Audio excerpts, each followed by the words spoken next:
ஒரு அமைதியான காலை. குழந்தை சாதாரணமாக பிறந்தது. ஆனால் அந்த குழந்தை திடீரென்று வேகமாக வளரத் தொடங்கியது. கட்டிடங்களே அக்குழந்தை கட்டிடங்களை விட உயரமாக வளர்ந்தது.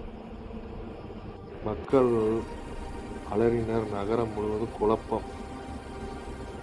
அக்குழந்தையின் முதல் அழுகை நகரத்தையே நடுங்க வைத்தது. அப்போது அவளுடைய தாய் அவள் முன்னே நடந்தாள். அப்போது சொன்னால், "நீ இன்னும் என்னுடைய குழந்தைதான்." அந்த ஒரு வார்த்தை அந்த அதிசயத்தையே நிகழ்த்தின.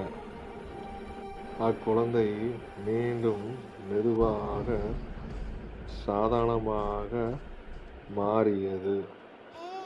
ஆனாலும் அந்த குழந்தை சிரித்தது. சுவர்கள் எல்லாம் நடுங்கியது.